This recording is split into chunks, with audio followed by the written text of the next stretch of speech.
Ya, lalu bagaimana cerita pasien sembuh yang pernah dirawat di ruang isolasi di rumah sakit dan kemudian bagaimana mereka menjalani pasca perawatan? Kami telah tersambung dengan Ratri Anindya Jati, pasien sembuh dari COVID-19. Ratri, selamat pagi. Pagi. Ratri, setelah kemudian akhirnya bebas dari masa karantina dan dinyatakan sehat, bagaimana kemudian rasanya saat ini, Ratri? Ya seneng ya, lega. Saya sudah ada di rumah sejak hari Jumat yang lalu. Tapi waktu itu kan saya sama adik saya yang dipulangkan duluan, jadi sempat khawatir sama keadaan ibu. Tapi sudah ibu juga lalu boleh pulang, ya kita akhirnya bisa kumpul lagi. Oke, Ratri, tapi kapan sih pada saat Ratri merasa bahwa memang mengalami gejala COVID-19 dan kapan persisnya tahu bahwa Ratri ini memang positif begitu? Saya sebenarnya nggak merasa punya gejala COVID-19 seperti yang sudah diberitakan sama berbagai instansi.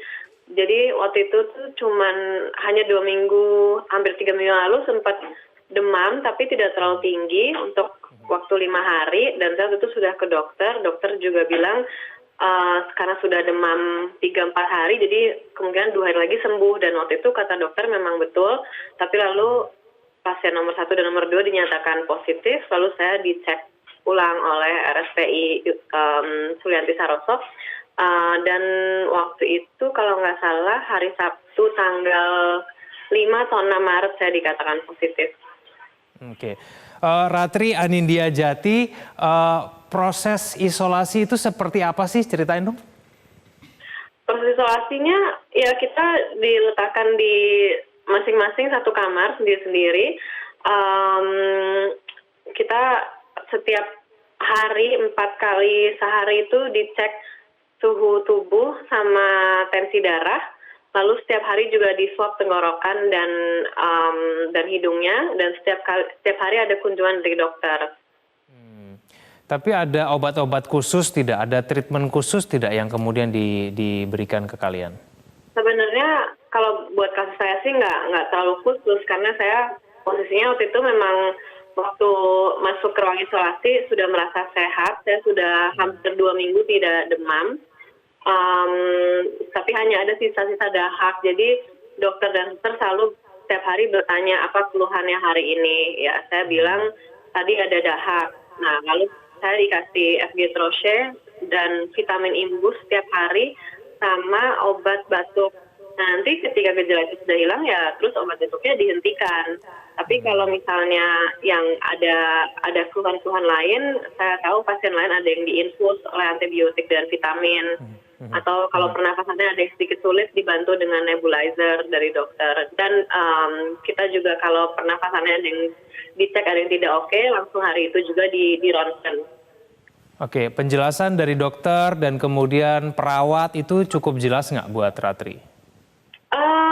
Kalau perawat biasanya lebih kasih mental support gitu, tapi kalau dari dokter kita bisa tanya lebih detail, dan ya mereka berusaha sekali, dan memang kan kita semua ngerti bahwa pengetahuan dan apa yang bidang kedokteran mencari tahu tentang COVID ini kan masih setiap hari berubah, karena kan ini jadi virus baru. Jadi ya mereka memang berusaha benar-benar up to date. Tapi intinya sih kalau dari dokter pada umumnya memang itu ya, bahwa COVID-19 ini adalah sebuah virus dan kita itu ada self-limiting disease. Jadi yang benar-benar harus kita lakukan di ruang isolasi itu adalah istirahat 7-8 jam, tidur, minum air yang banyak, dan juga kita harus tetap aktif dan bergerak. Kalau bisa sehari sekali itu ada olahraganya sedikit, dan asupan gizi yang baik. Itu aja sih intinya.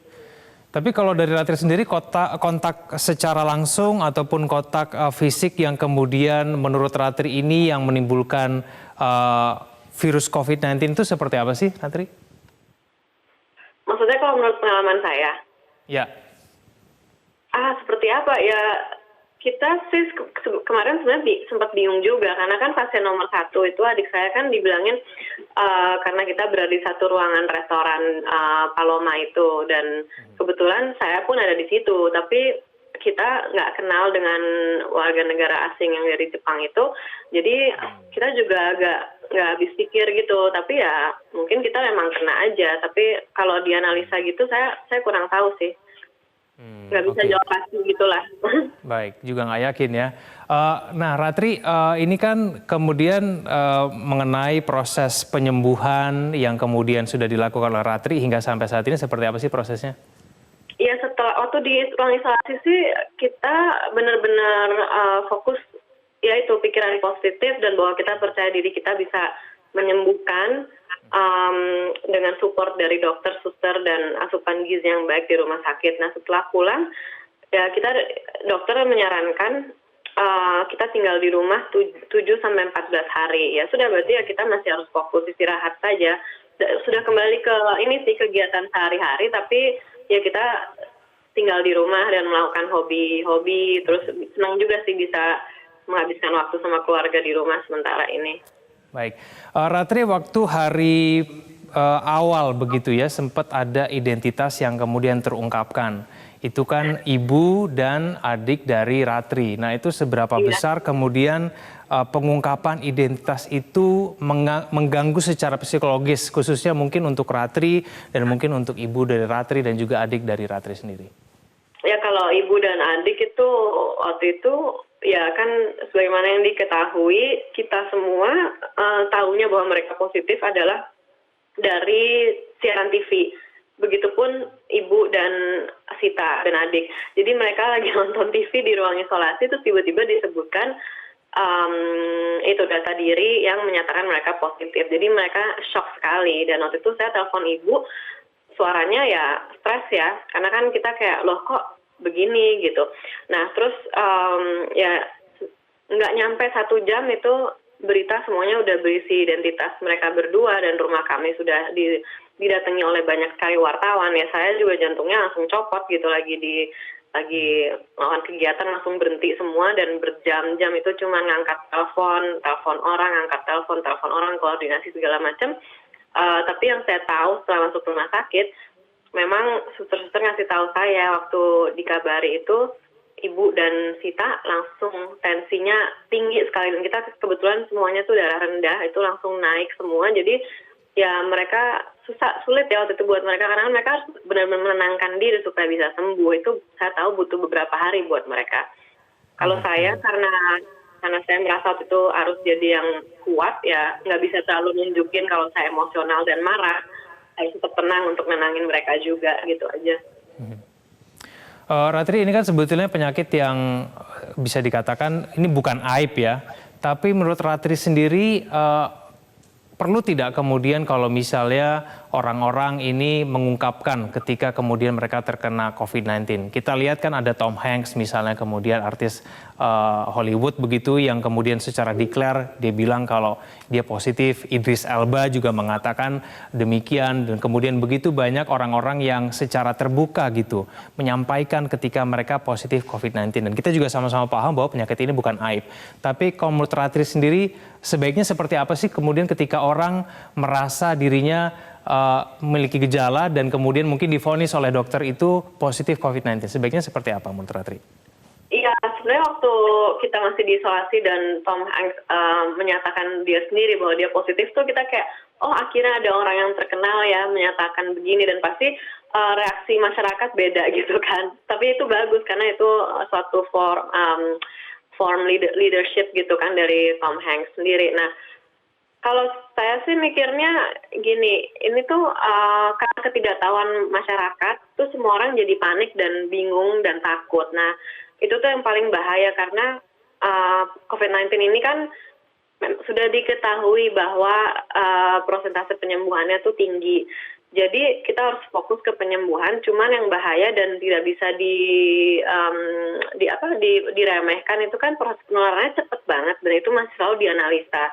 Nah, jadi kita punya tanggung jawab sendiri-sendiri aja sih. Oke, kalau misalnya kita nggak merasa sakit dan dinyatakan positif, ya sudah terima aja, pasrah. Tapi kita harus berusaha untuk melindungi orang-orang di sekitar kita itu tadi. Ya kalau nggak merasa sakit, ya emang harus cepat ke dokter.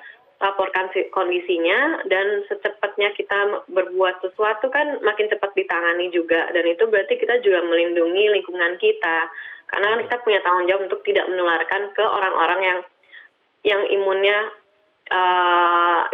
sistem imunnya lebih rendah gitu, dan Baik. orang-orang yang lebih tua. Ratri, terakhir nih, mungkin masih banyak orang yang tidak menganggap serius mengenai penyakit COVID-19 ini. Ratri sendiri punya pesan tidak buat masyarakat yang mungkin masih menganggap ini nggak serius begitu? Wow, kalau untuk orang-orang yang mikirnya ini tidak serius, ya nggak ada pesan tertentu, tapi itu aja sih, ya tanggung jawab terhadap diri sendiri dan lingkungan, dan bahwa kita saat ini sedang diminta untuk bergotong royong supaya Indonesia insya Allah tidak sampai ke lockdown seperti negara-negara lain di Eropa, karena itu efeknya akan lebih buruk sekali untuk negara kita. Baik, Ratri Anidia Jati, terima kasih telah berbagi cerita bersama kami pada pagi hari ini. Selamat pagi.